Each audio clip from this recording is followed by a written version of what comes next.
بسم اللہ الرحمن الرحیم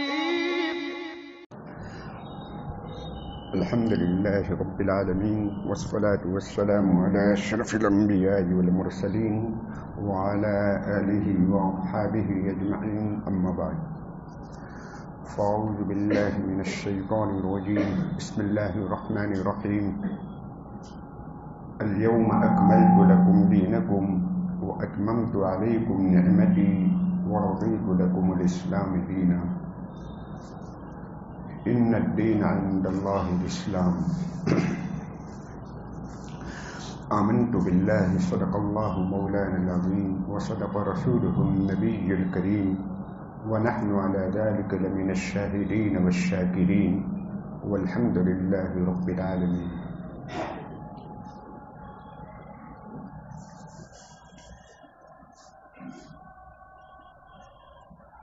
قابل احترام بھائیوں اور بزرگوں، اللہ کا نام اور اللہ کا پیغام سننے سنانے کا مقصد عمل ہونا چاہیے. نیت یہ ہونی چاہیے کہ میں انشاءاللہ عمل کروں گا. عمل کی نیت ہوگی تو ہمارا سننا سنانا عبادت میں شمار ہوگا. عمل کی نیت ہوگی تو اللہ عمل کی توفیق عطا فرمائیں گے. عمل کی نیت ہوگی، اگر راہ میں کچھ مشکلات ہوگی، عمل کرنے میں کوئی موانع، کوئی رکاوٹیں ہوگی تو اللہ ان رکاوٹوں کو بھی دور فرما دیں گے.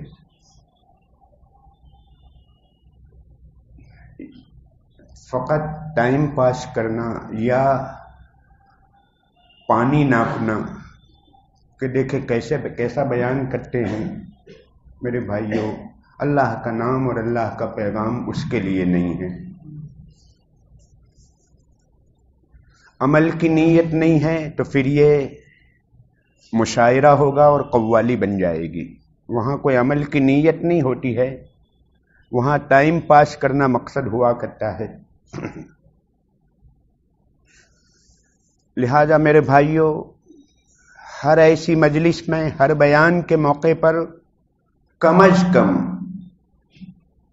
ایک پوائنٹ اور ایک بات اٹھا لینی چاہیے کہ آج کی اس مجلس سے میں یہ بات یہاں سے لے کر جا رہا ہوں، ایک اصول لے کر جا رہا ہوں. انشاءاللہ میں اپنی زندگی میں اس پر عمل کی پوری کوشش کروں گا. اگر ہر مجلس، ہر وعظ، ہر بیان سے ایک ایک پوائنٹ اٹھا لیا تو زندگی میں ہمارے پاس کتنا بڑا ذخیرہ ہو جائے گا. لہذا میرے بھائیوں، اللہ کا نام اور اللہ کا پیغام، اللہ پاک ہمیں اپنی رضا کے لیے، اپنی خوشنودی کے لیے اللہ پاک ہمیں سننے سنانے کی توفیق عطا فرمائیں.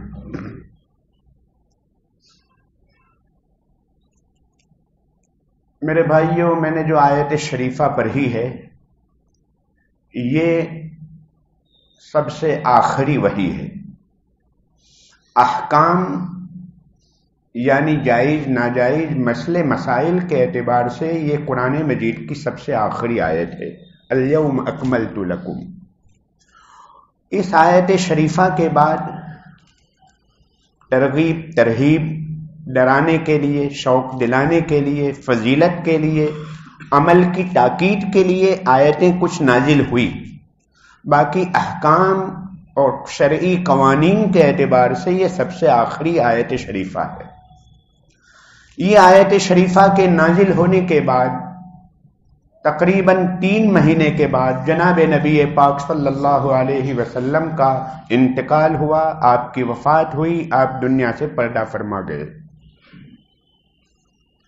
یہ آیت شریفہ جب نازل ہوئی تھی ذی الحجہ کا مہینہ، بہت مبارک مہینہ، جمعہ کا دن، سید الایام، دنوں کا سردار، عرفات کا میدان جہاں شیطان بہت رسوا ہوتا ہے، اور حضرات صحابہ کا بہت پاکیزہ مقدس مجمع، اور اتنا بڑا مجمع غالباً اسلامی تاریخ کا وہ سب سے بڑا اجتماع تھا. 1,20,000 کے قریب حضرات صحابہ وہاں موجود تھے. میدان عرفات، وقوف عرفہ یعنی حاجی کے لیے حج کا سب سے بڑا رکن ادا کیا جا رہا ہے. حج کا سب سے بڑا رکن ادا کیے جانے والا میدان اور جبل رحمت کے قریب عصر کی نماز کے بعد، عصر کی نماز کا وقت، عصر کے بعد کا وقت بہت قیمتی وقت ہوتا ہے، خاص طور پر جمعہ کے دن. جمعہ کے دن ایک گھڑی اللہ پاک نے ایسی رکھی ہے جس میں دعا قبول ہوتی ہے.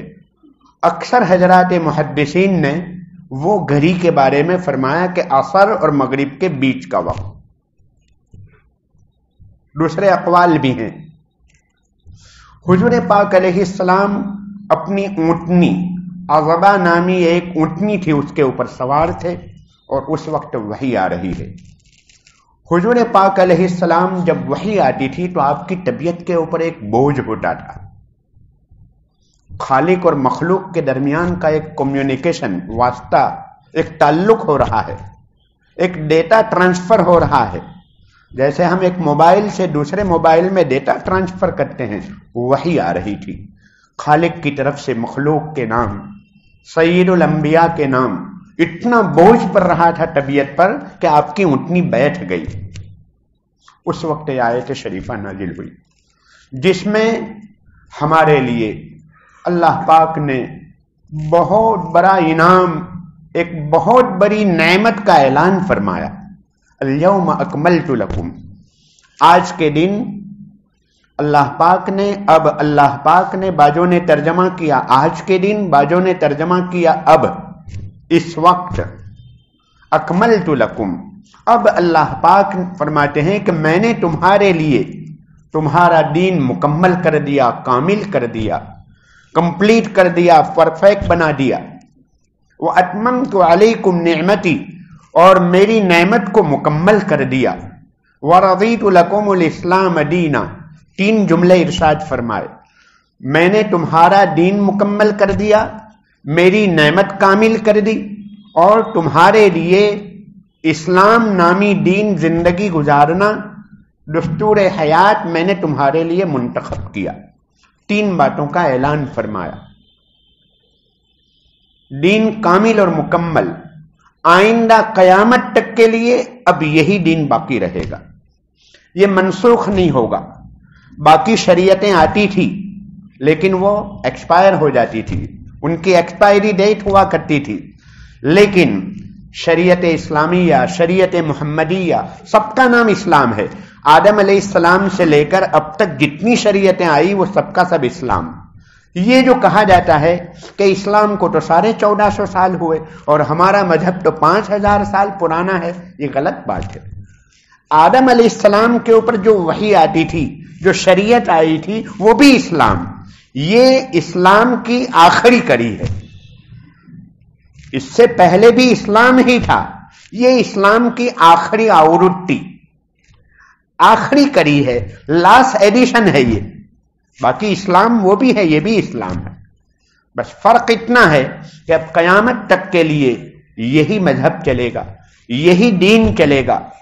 یہ ایکسپائر نہیں ہوگا، منسوخ نہیں ہوگا. دنیا میں کوئی اس کو مٹا نہیں سکے گا. کوئی نئی تعلیم کی ضرورت نہیں، کوئی نئے پیغمبر کی ضرورت نہیں، کوئی نئی تہذیب اور نئے کلچر کی ضرورت نہیں، کوئی نئی اسٹائل کی ضرورت نہیں. ایسا کامل اور مکمل دین ہم نے آپ کو دیا ہے. میرے بھائیوں، یقینی بات ہے کہ قیامت تک کی انسانیت کے لیے اگر وہ یہ چاہتی ہو، کامیاب ہونا چاہتی ہے، اگر سرخرو ہونا چاہتی ہے، فلاح چاہتی ہے، اپنی خیر چاہتی ہے، رحمت و برکت چاہتی ہے، تو اللہ پاک نے اسی میں رکھا ہے. مسئلہ ہمارے ہاتھوں میں ہے، ہم کس کو لیتے ہیں اور کس کو چھوڑتے ہیں. حماقت ہماری کہلائے گی. اگر ہم نے ایسے کامل دین کو نہیں لیا تو ہماری حماقت کہلائے گی. ایسا کامل مذہب عطا فرمایا ہے میرے بھائیو، دنیا کے دوسرے مذاہب جتنے دھرم ہیں، یا تو ان کے پاس موٹے موٹے عقیدے ہیں، بلیوز ہے، ان شردھائیں ہیں، یا ان کے پاس کچھ عبادات پونجا پاٹ ہے، آگے کچھ نہیں، آگے یتیم ہے، معاملات تجارت کیسے کریں، معاشرت، ماں باپ کے کیا حقوق ہیں، اور شوہر اور بیوی کے کیا حقوق ہیں، اولاد کے کیا حقوق ہیں، پڑوسی کے کیا حقوق ہیں، تجارت کیسے کریں، ہم بازار میں کیسے رہیں، گھریلو زندگی کیسی ہو، ہماری پرائیویٹ لائف کیسی ہو، ہر چیز کے بارے میں اسلام بحث کرتا ہے۔ اسلام فقط عبادات کے بارے میں ہماری رہبری نہیں کرتا، اسلام ہمیں بازار سے لے کر، گھر سے لے کر تخت شاہی، اسٹیٹ کی بھی بات کرتا ہے، حکومت کیسی چلائی جائے، مالیات اور اکونومی کے بارے میں بھی پوری تعلیم ہے اس کے پاس۔ مال جمع کرنا گناہ نہیں ہے، حرام نہیں ہے، ہاں ممانعت کی جا رہی ہے حرام لقمے کی، باقی آپ حلال طریقے سے مال کماؤ، ملٹی ملینر بنو۔ ایک ملٹی ملینر کروڑ پتی بھی اللہ کا ولی ہو سکتا ہے، اور ایک لاری چلانے والا بھی اللہ کا ولی ہو سکتا ہے۔ وہ اپنے دائرے میں رہ کر شریعت کے احکام کی پیروی کرے، اور یہ شریعت کے دائرے میں رہ کر اللہ کی پیروی کرے، احکام کی پیروی کرے، تو یہ بھی ولی بن سکتا ہے۔ پیدائش سے لے کر موت تک کی تعلیم، ناخن کاٹنے سے لے کر، استنجے سے لے کر تخت شاہی تک کی تعلیم، کوئی میدان نہیں چھوڑا۔ یہ جو گائیڈ لائن کہا جاتا ہے، اسلام نے 1450 سال سے ہمیں گائیڈ لائن دے دی۔ چھینک آئے تو اپنا ہاتھ رکھ دو، رومال رکھ دو، پہلے سے کہا۔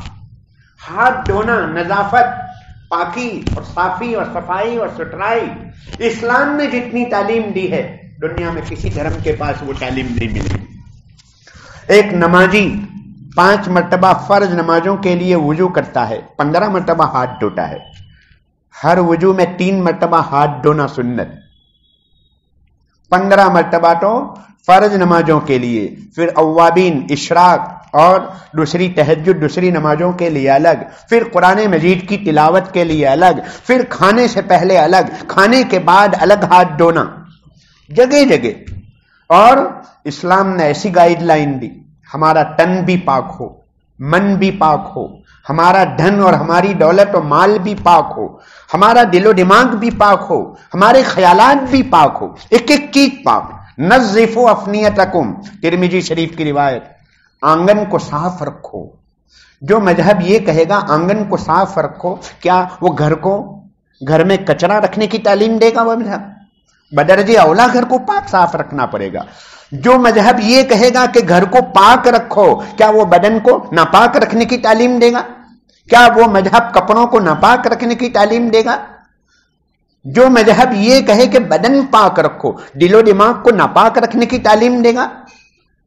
آنگن کی صفائی کا حکم دے کر ہمیں گھر کی صفائی، کپڑوں کی صفائی، بدن کی صفائی، دل و دماغ کی صفائی، ہر چیز کی صفائی کی تعلیم دی۔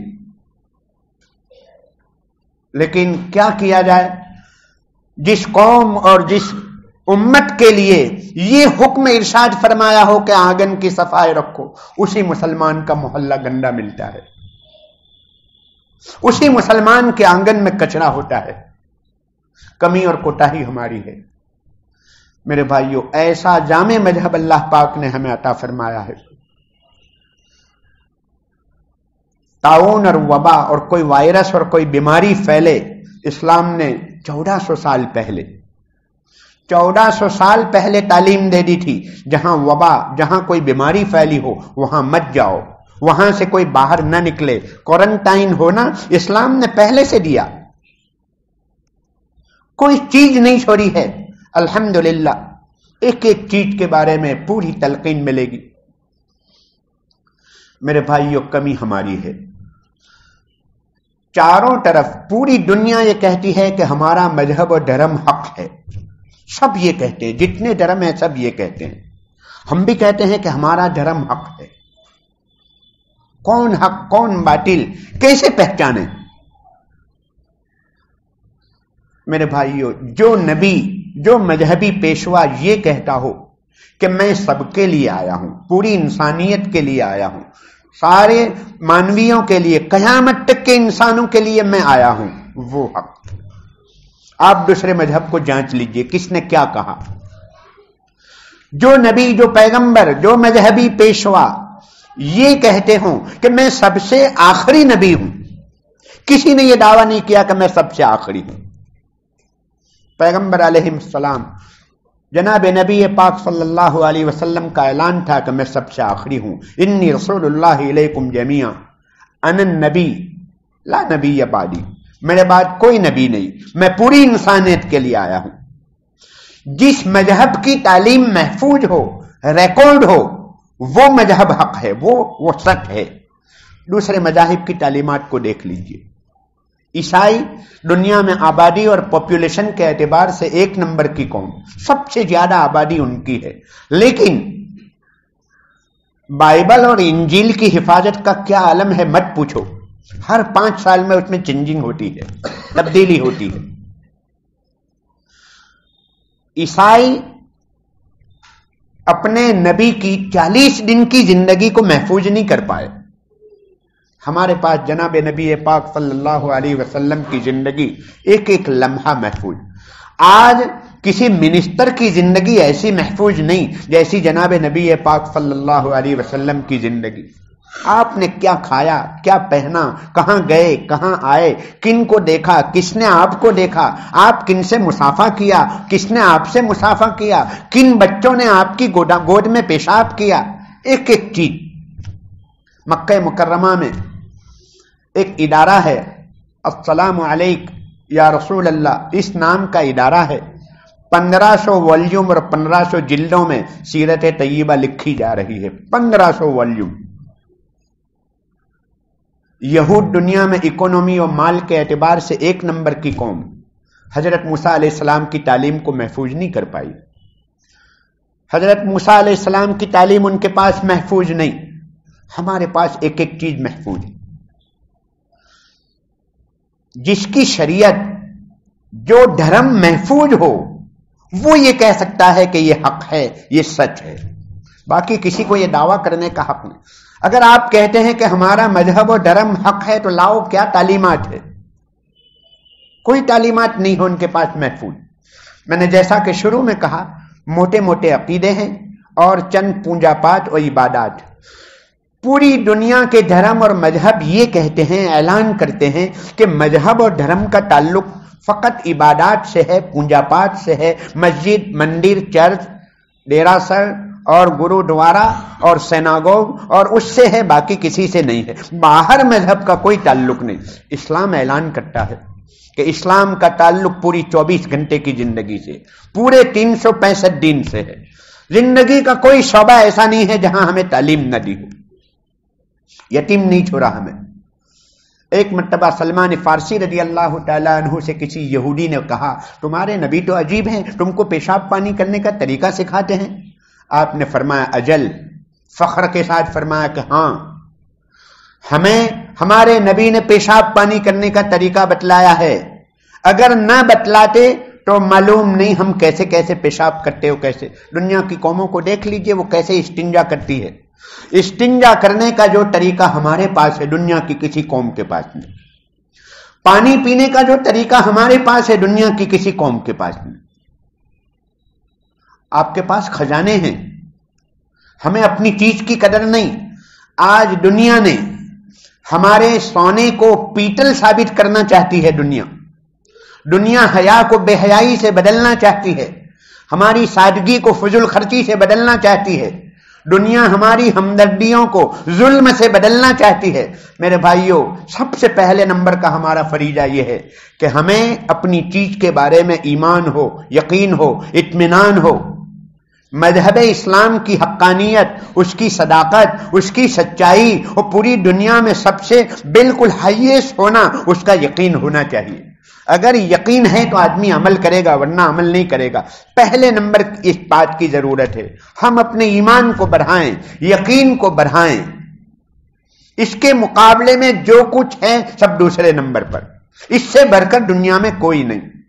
ہو سکتا ہے مسلمان اکنومی کے اعتبار سے، مالی اعتبار سے دوسرے نمبر کی قوم ہو سکتا ہے ہم حکومت کے اعتبار سے دوسرے نمبر کی قوم پولیٹیکل اعتبار سے ہم دوسرے نمبر کی قوم ہو سکتا ہے ہم لشکر اور عسکر اور ہتھیار کے اعتبار سے دوسرے نمبر کی قوم لیکن ہم قرآن مجید اور کتاب کے اعتبار سے ایک نمبر کی قوم ہے، پیغمبر کے اعتبار سے ایک نمبر کی قوم ہے، تعلیمات کے اعتبار سے ایک نمبر کی قوم ہے۔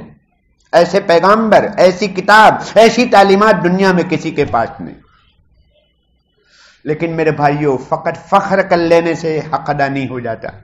ہمارے پیغمبر ایسے تھے، ہمارا مذہب ایسا ہے، ہماری تعلیمات یوں ہے، فقط اتنا کہہ لینے سے حق ادا نہیں ہو جاتا۔ ہمارے اوپر دو فریضے عائد ہوتے ہیں۔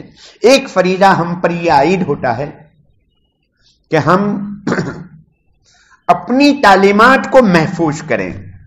الحمدللہ امت مسلمہ نے اسلام کی تعلیمات کو محفوظ کیا، قرآن کو، حدیث کو، حضور پاک علیہ السلام کی سیرت طیبہ کو، حدیثوں کو، تفسیروں کو، اپنا لٹریچر کو بہت محفوظ کیا۔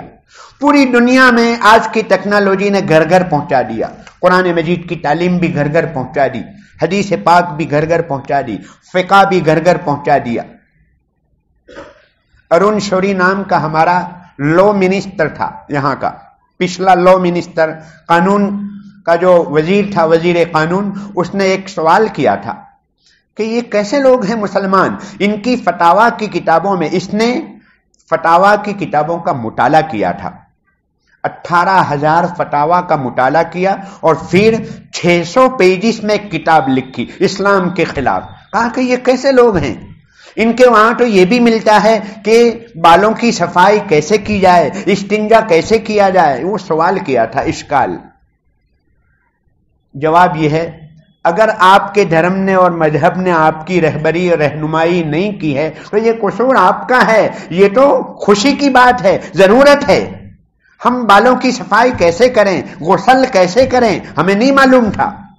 ابھی بھی جن کو مسنون طریقہ معلوم نہ ہو وہ کیسے کیسے غسل کرتا ہوگا، کوئی کبھی سر پر پانی ڈالتا ہوگا، کوئی ہاتھ پر پانی ڈالتا ہوگا، کوئی پاؤں کے اوپر پانی ڈالتا ہوگا۔ ہمیں غسل کا مسنون طریق بتلا دیا کہ اہل استنجا کرو، خوب اچھی طرح صفائی کرو، پیشاب پانی نہیں کیا ہے پھر بھی استنجا کرو، کھل مل مل کر گس گس کر پہلے استنجا کرو، پھر بعد میں جیسے نماز میں وضو کرتے ہیں ویسے وضو کرو، پھر سر پر پانی ڈالو، پھر داہنے کندھے پر پانی ڈالو، پھر بائیں کندھے پر پانی ڈالو۔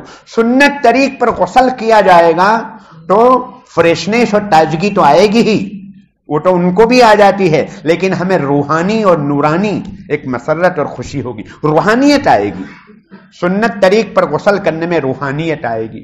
تو میرے بھائیوں، ہمارے اوپر ایک فریضہ تو یہ عائد ہوتا ہے کہ ہم تعلیم کو محفوظ کریں، تو الحمدللہ محفوظ کر لیا۔ جگہ جگہ ہمارے مدرسے، علماء، دارالفتاء اور پورا لٹریچر تیار ہے۔ جتنا ہمارے پاس لائبریریاں، لٹریچر ہے، دنیا کی کسی قوم کے پاس نہیں ہے۔ کثیر التصنیف، یہ امت کثیر التصنیف ہے، سب سے زیادہ کتابیں لکھنے والی قوم ہے۔ لیکن میرے بھائیوں، ایک دوسرا فریضہ ہمارے اوپر عائد ہوتا ہے، وہ یہ کہ ان تعلیمات کا نمونہ پیش کریں، سیمپل، آئیڈیل۔ یہ ہماری ذمہ داری ہے۔ یہ ذمہ داری کے بارے میں ہم کوتاہ واقع ہوئے، غافل واقع ہوئے۔ ہم دنیا کے سامنے اگر کوئی دنیا پوچھے، کوئی ایک گاؤں، کوئی ایک علاقہ، ایک محلہ ایسا بتاؤ جہاں پوری اسلامی تعلیم نمونہ موجود ہو، ہم نہیں بتلا سکتے۔ یہ ہماری کمی ہے۔ اسلام کا نمونہ، سیمپل، آئیڈیل ہم نہیں پیش کر پائے، یہ ہماری بہت بڑی کمی ہے اور کوتاہی ہے۔ میرے بھائیوں، اسلام فقط امامہ باندھنا، فقط داڑھی، فقط برقع اور مسجد و مدرسوں کا نام نہیں ہے۔ اسلام نام ہے امانت داری کا، اسلام نام ہے ایمانداری کا، اسلام نام ہے سچائی کا، اسلام نام ہے وعدہ پورا کرنے کا، اسلام نام ہے کسی عورت کے گزرنے پر نگاہ کو نیچی کرنے کا۔ اسلام کی یہ تعلیمات ہے۔ اگر ہمارا آج کا دودھ بیچنے والا مسلمان اقبال بھائی اگر اس میں پانی نہ ملاتا تو 2 کلومیٹر سے ان کی بڑھیا آپ کی دکان پر دودھ لینے کے لیے آئے گی، معاف کیجئے مجھے معلوم نہیں کوئی اقبال بھائی نام کا کوئی آدمی دودھ بیچتا ہے اور کوئی ملا، ایسا مسئلہ نہیں ہے، میں نے تو ویسے فار ایگزامپل دی. تو اگر کوئی ہمارا اقبال بھائی اگر دودھ میں ملاوٹ نہ کرے تو یہ لوگ آئیں گے. اگر ہمارا درزی اور ٹیلر کپڑے کی چوری نہ کرے تو یہ بجرنگ دل کا آدمی آپ کی دکان پر آئے گا. اس لیے کہ ان کو اپنی سیفٹی چاہیے، ان کو پیور دودھ چاہیے. میرے بھائیوں، اگر میں نے ملاوٹ والا دودھ بیچا ہے تو یاد رکھیے کل آپ کو ملاوٹ والا تیل خریدنا پڑے گا. اللہ کا قانون ہے مکافات عمل، قانون مکافات اللہ کے وہاں سے قانون ہے، اصول ہے. آپ چیٹنگ دوسروں کے ساتھ نہیں کر رہے ہیں، اپنے ساتھ کر رہے ہیں. ملاوٹ والا دودھ بیچ کر آپ نے اپنی ذات کے ساتھ چیٹنگ کیا. آپ نے یہ کیا، وہ کرے گا، وہ کرے گا. اگر ہم لوگ اسٹیکر کو بدل کر چیٹنگ نہ کرتے، میڈ ان چائنا کی جگہ میڈ ان جاپان کا اسٹیکر لگا کر 50 روپے زیادہ کما لیے، میرے بھائیوں ایمان کا سودا کر لیا. اگر ہم سچائی سے کام لیتے اور یوں کہیں کہ بھائی اسٹیکر تو جاپان کا ہے، میڈ ان جاپان، لیکن یہ میڈ ان چائنا ہے، یہ نوجوان رات کی تنہائی میں بستر کے اوپر سوچنے پر مجبور ہو جائے گا کیسا آدمی تھا. سچائی سے اس نے سچ کہہ دیا. اگر وہ مجھے کچھ نہ کہتا تو میں 500 روپے زیادہ دے دیتا. یہ تنہائیوں میں سوچنے پر مجبور ہو جائے گا. میرے بھائیوں، دنیا کو ضرورت ہے نمونے کی، ایگزامپل کی. ایک بہت بڑا سوال ہے تاریخ کی کتابوں میں، سیرت کی کتابوں میں. جناب نبی پاک صلی اللہ علیہ وسلم نبوت ملنے کے بعد 23 سال تک آپ زندہ رہے. 40 سال میں نبوت ملی، 63 سال کی عمر میں آپ دنیا سے پردہ فرما گئے. 23 سال کی زندگی میں آپ نے جو تبلیغ فرمائی، جو دعوت دی، اس میں سے 21 سال ایک طرف، 2 سال ایک طرف. صلح حدیبیہ سن ہجری 6 میں ہوئی. حضور 1400 صحابہ کے ساتھ عمرہ کرنے کے لیے جا رہے تھے، لیکن مکہ میں بالکل قریب پہنچ گئے. حدیبیہ یعنی مکے سے باہر 5 کلومیٹر کا فاصلہ بھی نہیں. تو وہاں پر آ کر آپ نے خیمہ پڑاؤ ڈالا تھا اور وہاں آپ کو روک لیا. اس سال آپ نہیں آ سکتے، واپس جانا پڑے گا، آئندہ سال آئیے. پورا کمپرومائز ہوا، اس کو صلح حدیبیہ کہتے ہیں. صلح حدیبیہ ہونے کے بعد یہ طے پایا کہ اگر کوئی مسلمان مدینے سے مکہ آئے گا تو ان کو ہم واپس نہیں جانے دیں گے، اور کوئی کافر اگر مکے سے مدینہ آ جائے تو آپ کو واپس بھیجنا پڑے گا. حضور نے فرمایا منظور. کئی شرطیں تھی، ساری شرطیں حضور نے منظور فرما لی. ایسا لگ رہا تھا دب کر صلح ہو رہی. حضرت عمر نے کہا کہ یا رسول اللہ کیا ہم حق پر نہیں ہیں؟ ایسی دب کر صلح کیوں کی جا رہی ہے؟ ابھی واپس جانا پڑے گا. کیوں؟ مکہ ان کا تھوڑی ہے. نہیں، حضور نے فرمایا منظور، ابھی واپس جاتے ہیں. کہا آئندہ سال آؤ گے، فقط 3 دن رہو گے. کہا منظور، 3 ہی دن رہیں گے. ہتھیار نہیں لا سکتے. کہا منظور. ساری شرطیں منظور فرما لی. ایک سوال یہ پیدا ہوتا ہے، 21 سال میں جتنے آدمیوں نے اسلام قبول کیا وہ، اور 2 سال میں اسلام قبول کرنے والوں کی تعداد سن ہجری 7 اور سن ہجری 8، 2 سال مکمل بھی نہیں ہوئے تھے. سن ہجری 6 کا ذی قعدہ، اس میں یہ کمپرومائز ہوا، اور سن ہجری 8 کے رمضان تک میں 1400 صحابہ اس وقت آئے تھے صلح حدیبیہ میں، اور فتح مکہ کے موقع پر 10,000 تو صحابہ مکہ مکرمہ آئے تھے. یعنی تقریباً 8,000 سے زیادہ آدمی انہوں نے 1.25 سال میں اسلام قبول کیا. اور فتح مکہ کے بعد تو پوچھو ہی مت، خاندان کے خاندان، قبائل کے قبائل، علاقے کے علاقے آتے گئے. اس کا نام ہی عام الوفود تھا. تو سوال یہ پیدا ہوتا ہے، ایک معمہ ہے، پزل ہے، ایک پہیلی اور اکھانا ہے کہ اتنی بڑی تعداد میں کیسے اسلام قبول کیا. میرے بھائیو، اصل جواب یہ ہے اس کا کہ سن ہجری 6 میں جب آپس میں صلح ہوئی، دونوں میں آپس میں میل جول ہوئی. اب یہ بھائی اس بھائی کو ملنے کے لیے آ رہا ہے.